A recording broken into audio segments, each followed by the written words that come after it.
A whole defensive line has collapsed within the southern and eastern flank of Kostyantynivka over the past 24 hours.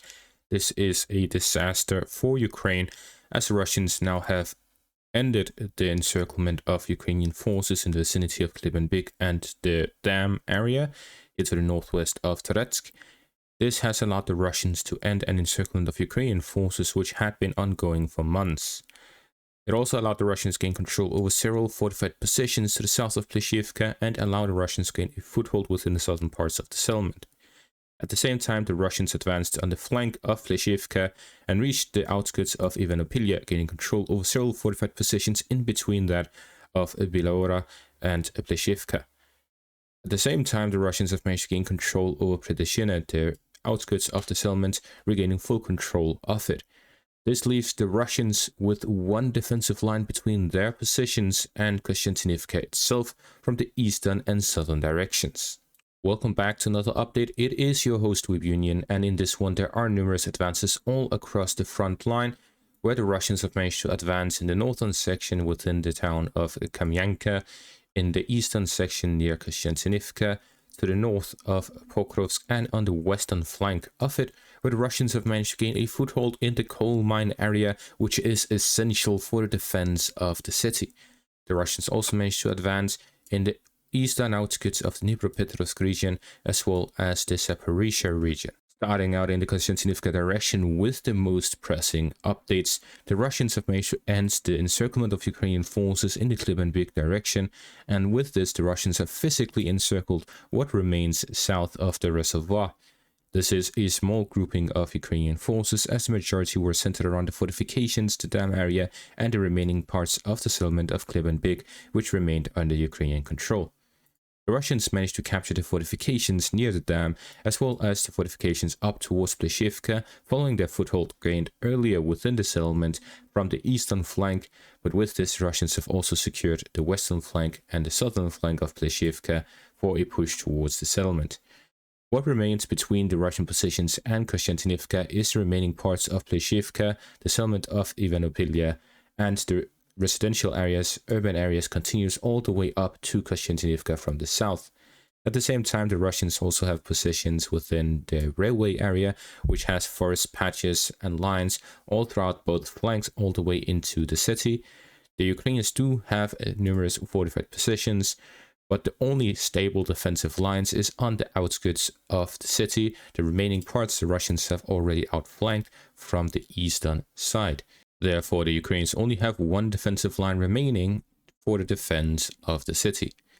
The Russian capture of numerous fortified positions here to the south of Alexandra is also significant, as it consists of several defensive lines and defensive positions, including some circular defenses which covers every direction.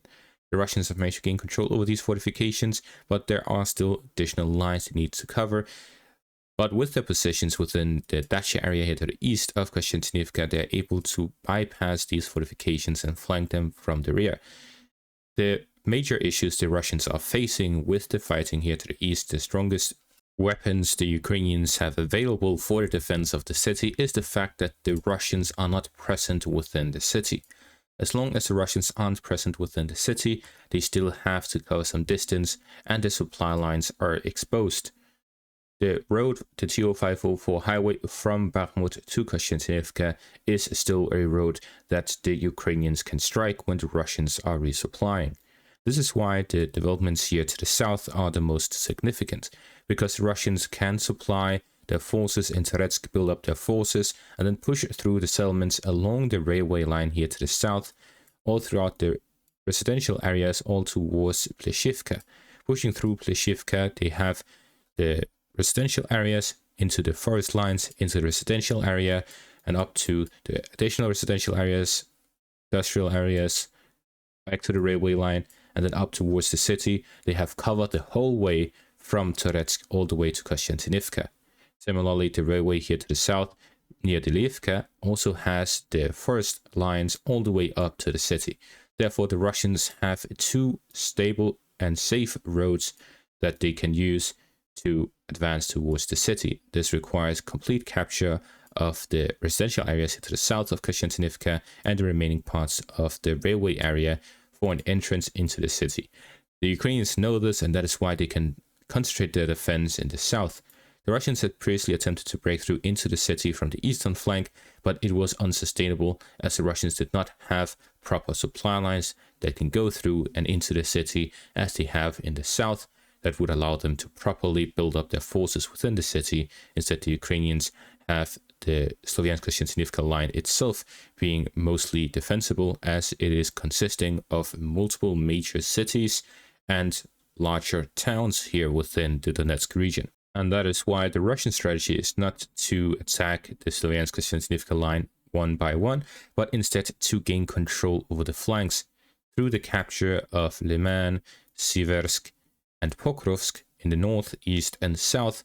The Russians can outflank the Kostyantynivka line and cut off the supplies to the entire defensive line in its entirety rather than bit by bit. Moving on to the northern flank of Pokrovsk, the Russians have managed to gain a foothold within Volodymyrivka, gaining control over the southern parts of the settlement and regaining control over the northern flank of Novotoretsk. The recent counterattacks by the Russian forces on the flank of Penkivka and Novotoretsk shows that they have managed to make a build-up of their forces here on the eastern flank to counterattack the Ukrainian offensive operation to cut off the Russian forces operating here to the north of Pokrovsk. The Ukrainians previously responded to a Russian counterattack by cutting off the supply lines flanking them and then working to regain control over the areas, but the Russians then detected additional gaps in their defenses and outflanked the Ukrainians yet again. So we're seeing a lot of back and forth between the Russian and Ukrainian forces. The Russians have a lot of manpower, and even though the supply lines leading up to Novotoretsk, Boykivka, and even more to Kotyantynivka Yar and Vilna, these supply lines are very thin and difficult to process through, leading the Russians to be supplying their forces with ultralight vehicles such as ATVs, electric scooters, motorbikes, and so on. These do not carry a lot of supplies, therefore it limits the concentration of forces of the Russians in the area. However, the Ukrainians are also facing a similar issue. Once the Russians made the initial breakthrough, the Ukrainians arrived in trucks. Those were struck by FPV drones and similar weaponry from a long distance. This allowed them to slow down the Ukrainian response and also to prevent large concentrations of forces and the regrouping of their own forces, which allowed them to pull back to Kotyantynivka Yar and hold it to this day many months later. This also allowed them to inflict casualties on the Ukrainians and prevent them from concentrating their own forces in a large scale, which evened out the battlefield. So although the Ukrainians have sent a significant amount of forces in the area and the Russians do not have a large concentration, the Ukrainians are unable to make use of their numerical superiority, and this forced them to spread out their forces on a wider front line from the northern flank of Pokrovsk in itself to cover the northern flank, the city itself, the western flank, and all the way to the Dnipropetrovsk region. As for the city itself, the Russians continued offensive operations on the flanks. Here on the western flank, they've managed to gain a foothold within the coal mine area. We see with this geolocated footage the first of its kind of the Russian presence here to the north of Odeshna. With this, the Russians have started the operation to gain control over a very important military outpost that acts as a defensive position on the western flank of Pokrovsk.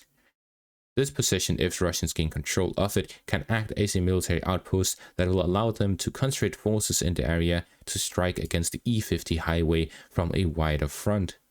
The Ukrainians are currently able to concentrate their forces on the entryway to the city near the industrial area, which makes it difficult for the Russians to push through and cut off the highway.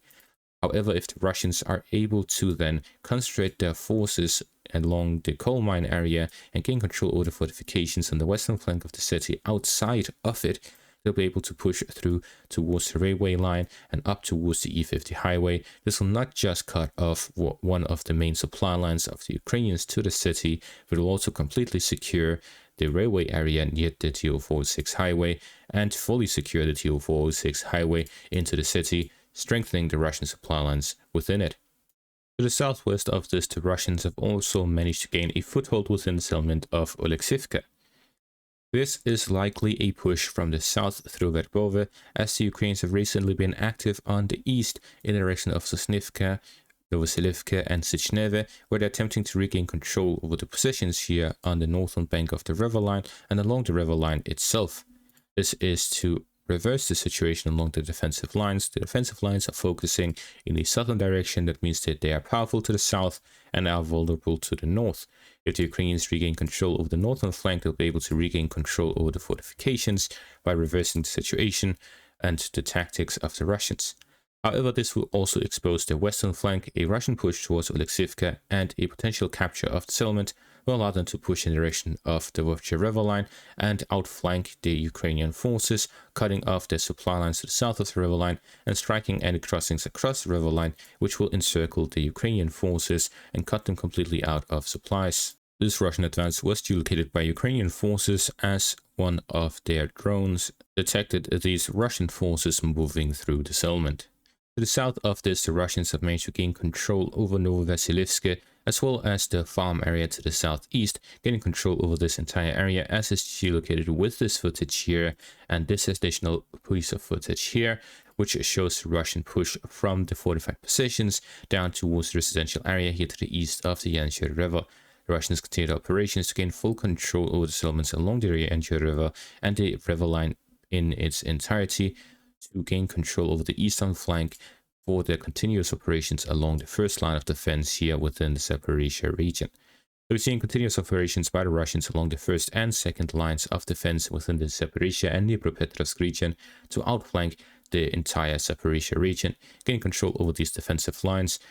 Rather than storming them directly head-on as the Ukrainians did in summer 2023, the Russians took the lessons and concentrated their efforts on the eastern flank, gaining control over Vuhledar. And as we can see how far Vuhledar has now come from the front line positions, while it was a town which the Russians struggled to capture for years.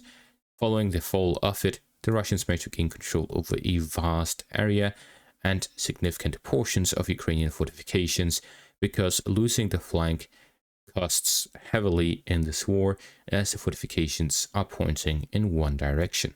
Finally, in the northern section of the front line, the Russians managed to advance within the settlement of Kamyanka, advancing into the northern parts, which is a very destroyed area. Even the Google images shows how the entirety of the northern parts are destroyed, but there are still some fortified positions and trenches the Russians have yet to capture to fully secure the settlement.